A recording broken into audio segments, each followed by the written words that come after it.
जिस आया करीमा की मैंने तिलावत की है, अल्लाह ताला ने उसमें अहले बैत की मोहब्बत को हम पे फ़र्ज़ करार दिया है। मोहब्बत अहले बैत हम पर फ़र्ज़ है और वो फ़र्ज़ियत किसी के कहने से नहीं है, बल्कि अहले बैत की मोहब्बत अल्लाह ने कुरान में हम पे फ़र्ज़ फरमाई है। कुरान की आयत है उसकी फ़र्ज़ियत पर। जिस तरीक़े से हम पे नमाज फ़र्ज़ है, जिस तरीक़े से हम पे रोज़ा फ़र्ज़ है, जिस तरीक़े से साहिब माल के लिए जो है वो 2.5% ज़कात फ़र्ज़ है, जिस तरीक़े से ज़िंदगी में साहिब इस्तिताअत पर एक मर्तबा उम्र में हज फ़र्ज़ है, ऐसे ही हर मोमिन के लिए अल्लाह तबारक व तआला ने अहले बैत की मोहब्बत को फ़र्ज़ करार दिया है।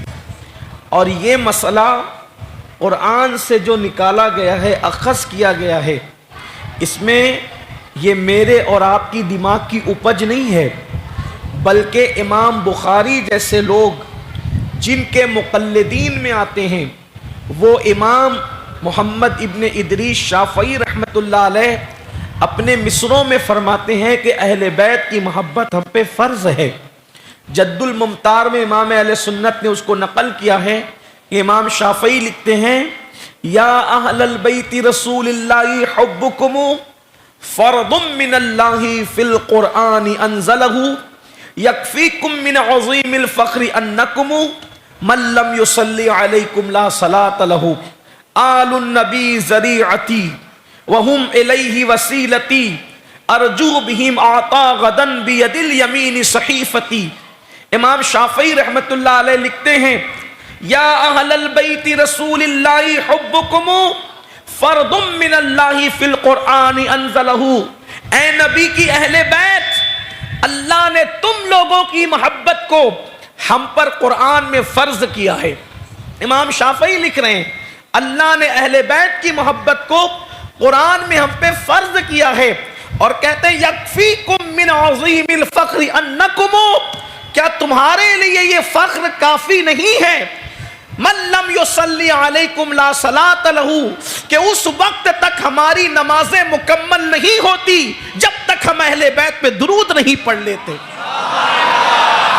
यानी कि नमाजें तकमील को उस वक्त पहुंचती है, नमाजें मुकम्मल उस वक्त होती है जब हम अहले बैत पे दुरूद पढ़ते हैं।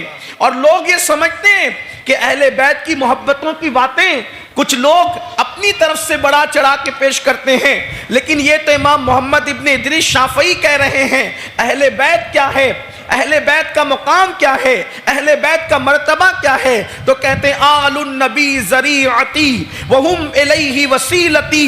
कहते हैं कि आले नबी अहले बैत अल्लाह तक पहुंचने का जरिया है, कि जब मैं अल्लाह तक पहुंचूंगा, अल्लाह का कुर्ब हासिल करूंगा। इमाम शाफ़ई जिसने किताबें लिखी, इमाम शाफ़ई जिसने फ़िक़्ह शाफ़ई को मुदव्वन किया, इमाम शाफ़ई जिसने कुरान और सुन्नत की खिदमत की, बेलौस खिदमत की, लेकिन न किसी किताब पर नाज है, न किसी इबादत पर नाज है, न किसी तक़वे पर नाज है, न किसी परहेज़गारी पर नाज है, लेकिन अगर नाज है तो अहले बैत की निस्बत पर नाज है। इमाम शाफ़ई कहते हैं, अल्लाह तक जो पहुँचने की चीज़ है, वो अल्लाह तक पहुँचाने वाली जो चीज़ है, वो अहले बैत मेरा ज़रिया है, उसी जरिए से मैं अल्लाह तक पहुंचने वाला हूं। आलुन नबी ज़रीअती, आले नबी मेरा जरिया है, वहुम इलैहि वसीलती, और वही अल्लाह की बारगाह में मेरा मजबूत वसीला है। अर्जू बिहिम आता गदन बियदिल यमीन सहीफती, और क़यामत के दिन जो मेरा नामे अमाल मेरे सीधे हाथ में दिया जाएगा, वो भी अहले बैत के सदक़े में दिया जाएगा।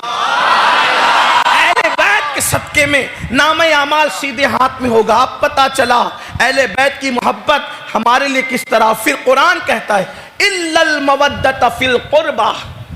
एक होती है मोहब्बत, एक होती है मोहब्बत और एक होती है मवद्दत।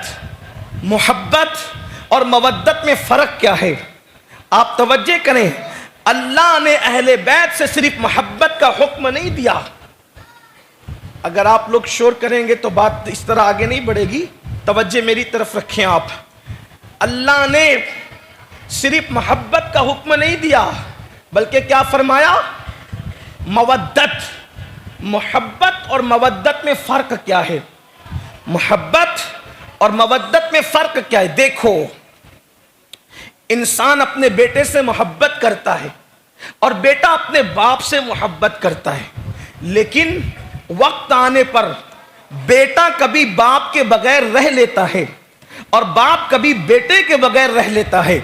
ठीक इसी तरीके से बीवी शौहर से मोहब्बत करती है, शौहर बीवी से मोहब्बत करता है, लेकिन वक्त आने पर क्या होता है? कभी शौहर बीवी के बगैर रह लेता है, बीवी शौहर के बगैर रह लेती है। लेकिन मवद्दत किसे कहते हैं? मछली पानी से मोहब्बत नहीं करती, बल्कि मवद्दत करती है। मोहब्बत और मवद्दत में फर्क यह है कि जिससे मोहब्बत होती है उसके बगैर कभी कभी रहा जा सकता है, अगरचे तड़प तड़प कर। मजनून लैला के बगैर रह सका, तड़पा लेकिन रह सका। लैला मजनू के बगैर रह सकी, तड़पी मगर रह सकी। फरहाद शीरी के बगैर रह सका, तड़पा मगर रह सका। शीरी फरहाद के बगैर रह सकी, तड़पी मगर रह सकी। लेकिन मछली को पानी से मोहब्बत नहीं बल्कि मवद्दत होती है। इधर मछली को पानी से बाहर किया, उधर मछली अपनी जान कुर्बान कर देगी, यानी वो पानी के बगैर रह ही नहीं सकती। तो जैसे पानी के बगैर मछली नहीं रह सकती, वैसे मोमिन अहले बैत की मोहब्बत के बगैर नहीं रह सकती।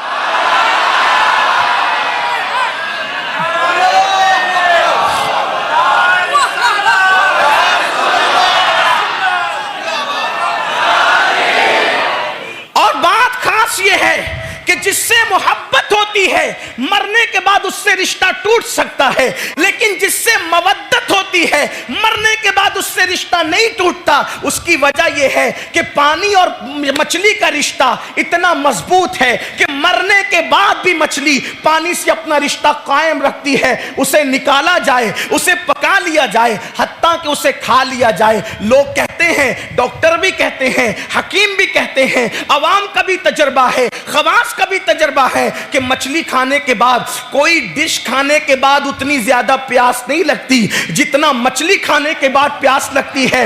आखिर मछली खाने के बाद प्यास क्यों लगती है? उसकी वजह यह है कि मछली पेट में जाने के बाद भी पानी तलब करती है और बताती है लोगों, जिससे मवद्दत होती है मरने के बाद भी उससे रिश्ता कायम रहा करता है। इसीलिए अल्लाह ने मवद्दत का हुक्म दिया।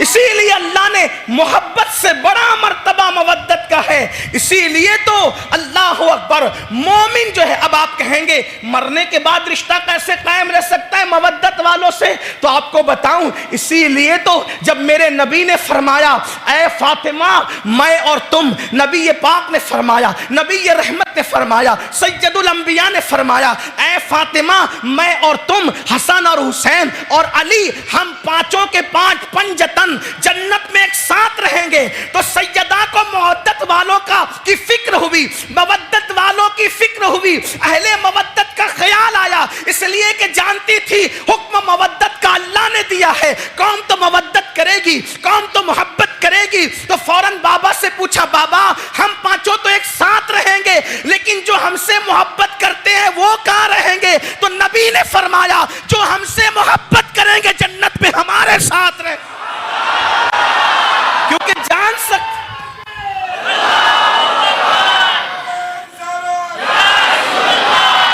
जानते थे ना कि अहले मवद्दत को जन्नत में भी हमारे बगैर मजा ना आएगा, जन्नत में भी हमारे बगैर मजा ना आएगा। इसीलिए उनकी तड़प देखी तो अपने साथ शामिल कर लिया कि जन्नत के जिस दर्जे में मुहम्मदुर रसूलुल्लाह और उनकी अहले बैत रहेगी, मोहब्बत करने वालों को भी वहीं रखा जाएगा। और याद रखना, अहले बैत के साथ जैसा सुलूक करोगे वो सुलूक इनडायरेक्ट रसूलुल्लाह के साथ।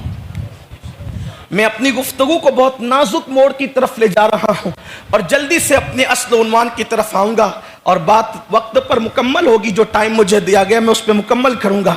आप अहले बैत से जो सुलूक करें, जो सुलूक करें, उसका डायरेक्ट असर रसूलुल्लाह की जात तक पहुंचता है। मोहब्बत करें तो भी और बेअदबी करें तो भी। मिसाल के तौर पे एक रिवायत है, अच्छा अहले बैत से मुराद क़यामत तक के तमाम हसन मुश्तबा और इमाम हुसैन की औलाद पाक, ये सब अहले बैत में से, सब अहले बैत हैं। अब बस फर्क इतना है कि ये नुफूस असले अहले बैत है, असली नहीं, असले अहले बैत। गुजरात में गुफ्तगू करना तो थोड़ा सा उसको एक्सप्लेन करना पड़ेगा। असले अहले बैत और जो बाद के लोग हैं वो नस्ल अहले बैत है। असल और नस्ल, असल और नस्ल किसको कहते हैं? असली नकली नहीं, असल और नस्ल। असल कहते हैं जैसे आप आम खाते हैं तो उसकी गुठली जो है वो आम के दरख्त की असल है, और जब वो गुठली से पौधा निकलता है और उससे जितनी पत्तियां और जितनी टहनियां निकलती है वो सब उसकी नस्ल है। बात समझे असल और नस्ल का फर्क? तो हसनैन करीमैन ये असले सादात हैं और क़यामत तक उनकी औलाद ये सब नस्ले सादात हैं। तो नस्ल से मोहब्बत, असल से मोहब्बत, ठीक। और हसनैन करीमैन की असल सैयदा फातिमा वो अली है, और सैयदा फातिमा और अली मुर्तज़ा की असल मोहम्मदुर रसूलुल्लाह है। इस तरह ये सिलसिला जाकर हुजूर से मिलता है। अब इनसे मोहब्बत करोगे तो मोहब्बत का वो असर हुजूर तक पहुंचेगा, और नफरत करोगे तो भी उसका असर हुजूर तक पहुंचेगा। मैं अभी दलील पेश करूंगा। जैसे एक बात, अच्छा खास बात यह है, इनसे मोहब्बत करो तो भी हुजूर को पता चलता है, और नफरत करो तो भी पता चलता है। इन्हें खुश करने से हुजूर खुश होते हैं, इनको नाराज करने से हुजूर नाराज होते हैं। इनकी खिदमत करना गोया हुजूर की खिदमत है, इनसे मुंह फेरना गोया कि हुजूर से मुंह फेरना है। वो किस तरह से? एक मर्तबा का वाकया है, एक साहब हज के लिए जा रहे थे, उन्होंने हज की तैयारी की। आज से सदियों पहले की बात है, ध्यान देना, तवज्जो करना, इसलिए कि इसी तमहीद पर आने वाली गुफ्तगू की बुनियाद है। अगर आपने तमहीद जहन से निकाल दी तो आने वाली गुफ्तगू की अहमियत शायद आपके जहन में नहीं आ सकेगी। इसलिए मैं आपकी खुसूसी तवज्जो चाहता हूं। मेरे आका सल्लल्लाहु अलैहि वसल्लम के दीवानों, एक साहब हज की तैयारी कर रहे थे, और ये कौन सा हज है? वो आजकल के दौर वाला हज नहीं कि अहमदाबाद से बैठे और 5 घंटे में जिद्दा पहुंच गए, बल्कि अहमदाबाद से लोग खा पी करके पहुंचाने वाले खेलते कूदते जो वो सुरेंद्र नगर न पहुंच सके कि हाजी का पता चला कि वो जिद्दा पहुंच गया। इतनी जल्दी लोग उड़ करके पहुंच जाते हैं। अल्लाह अकबर। ये वो दौर का हज नहीं, आज के दौर का हज नहीं, उस दौर का हज जब लोग हज के लिए पैदल जाते थे, हज के लिए लोग ऊंटों पर जाते थे, हज के लिए खच्चरों पे जाते थे, और जब हज के लिए जाते थे तो कफन साथ में लेकर जाते थे, इसलिए कि हज को जाना और मर जाना एक जैसा होता था। लौट कर आने की कोई गारंटी नहीं होती थी। काफले रास्ता भटक जाते, भटकते भटकते इंतकाल कर जाते। इसी तरीके से रेत का तूफान आता तो लोग रेत के तूफान ही के अंदर दब करके मर जाते। बड़ा मुश्किल सफर होता था हज का। लोग जिंदगी भर तैयारियां करते थे, उसके बाद हज के लिए रवाना होते थे। एक साहब थे, हज के लिए तैयारी की, थोड़ा थोड़ा पैसा इकट्ठा किया और हज को जाने लगे। अभी वो तैयारियों में मसरूफ थे कि उनकी मुलाकात एक अहले बैत में से एक फर्द से हो गई, यानी हमारी आपकी जबान में एक सैयदजादे से उनकी मुलाकात हो गई।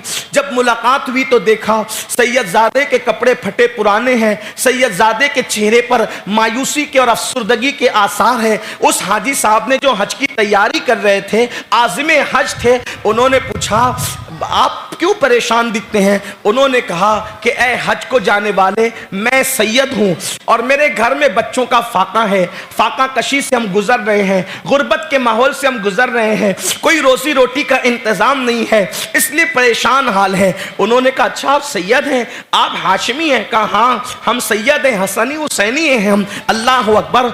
इतना सुनना था, वो अपनी बीवी के पास गए और बीवी से कहा हज के लिए पैसे इकट्ठा पूरी जिंदगी किए, लेकिन अभी तभी पता चला कि एक सैयद साहब है, वो परेशान हाल है, ऐसा हज कैसे करूं कि कोई सैयद तड़प रहा हो और मैं जाकर के हज के अरकान अदा करूं। अगर तुम इजाजत दो तो मैं पूरी रकम जो है इन सैयद साहब की झोली में डाल दूं, ताकि वो अपनी जिंदगी खुशगवार गुजारे, अल्लाह चाहेगा तो फिर हज कर लेंगे। और उन्होंने पूरी रकम सफर हज की उन सैयद साहब की झोली में डाल दी, उनको दे दिया, उनको अता कर दिया कि आप दुआ करना। वो तो चले गए। उसके बाद हज के अय्याम आए। आप जान सकते हैं जिसने हज की तैयारी की होगी, जब हज के अय्याम आए होंगे तो उसकी तड़प का आलम क्या होगा, उसकी बेचैनी का आलम क्या होगा, उसकी बेकरारी का आलम क्या होगा। ऐसे में हज के अय्याम आए, तड़प तड़प कर दिन गुजर गए। जब हाजी हज करके वापस आने लगे तो मोहल्ले के जितने लोग हज को गए थे, जो आता है इनसे मिलके कहता है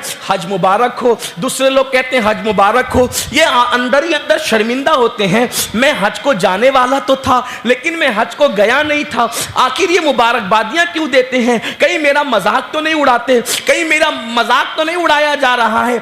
अंदर ही अंदर शर्मा रहे थे। एक रात आंख लगी तो क्या देखा, ख्वाब में मुस्तफ़ा जाने रहमत तशरीफ लाए, आकाए करीम आए और आने के बाद फरमाया ये जो लोग तुझे हज की मुबारकबादें देते हैं, तुझे पता है क्यों मुबारकबाद देते हैं? कहा हुजूर बताएं क्यों मुबारकबाद देते हैं? फरमाया तूने मेरी औलाद में से एक सैयद को अपने हज की रकम उठा करके दे दिया और हज का इरादा तर्क कर दिया, तो अल्लाह ने तुझे इनाम ये अता फरमाया कि तू हज को नहीं गया, तू हज को नहीं गया तो अल्लाह ने तेरे हम शक्ल एक फरिश्ता पैदा फरमाया, अल्लाह ने तेरे हम शक्ल एक फरिश्ता पैदा फरमाया।